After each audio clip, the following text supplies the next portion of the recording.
रमजान के आखिरी जुमा की रात मियाँ बीवी का हमबिस्तर होना क्यों जरूरी है? शायद आपको ये बात मामूली लगे, लेकिन हकीकत ये है कि अगर उस रात आपने अपने शौहर के साथ कुर्बत इख्तियार न की तो ये गफलत आपके घर को बर्बादी के दहाने पर ला सकती है।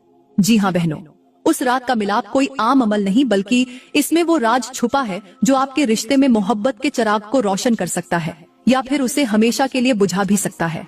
अगर उस रात आपने लापरवाही बरती, अगर उस रात आपने अपने शौहर को नजरअंदाज किया, तो याद रखें ये वो लम्हा होगा जब शैतान आपके रिश्ते में ऐसी दरार डालेगा जिसे भरने में शायद सारी जिंदगी गुजर जाए। उस रात मियाँ बीवी के दरमियान कुर्बत न होने से ऐसी बदबख्तियाँ आपके दरवाजे पर दस्तक दे सकती हैं जिनका आपने कभी तसव्वुर भी नहीं किया होगा।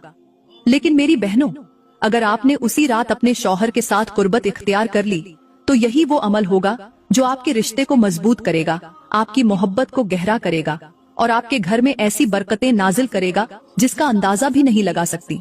वो सुकून, वो खुशियाँ, वो मोहब्बत आपके रिश्ते में दाखिल हो जाएगी जिसकी आपको हमेशा तमन्ना रही होगी।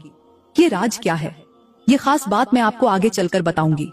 इसलिए मेरी बहनों, ये बयान मत छोड़ें, क्योंकि आज का बयान आपके लिए बहुत खास होने वाला है। आपने कभी गौर किया है कि बाज औकात खुशहाल घराने अचानक बर्बाद क्यों हो जाते हैं? मोहब्बत भरे रिश्ते में अचानक तलखी क्यों आ जाती है? वो शौहर जो बीवी पर जान छिड़कता था अचानक उससे बेजार क्यों होने लगता है? वो बीवी जो शौहर की खुशी में अपनी खुशी तलाश करती थी अचानक उसकी बातों से चिढ़ने क्यों लगती है?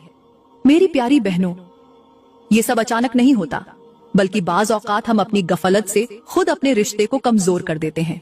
मेरी प्यारी इस्लामी बहनों, सबसे पहले मैं एक अहम मसले पर बात करना चाहूंगी जो अक्सर ख्वातीन के जहन में गलत फहमी की सूरत में मौजूद होता है।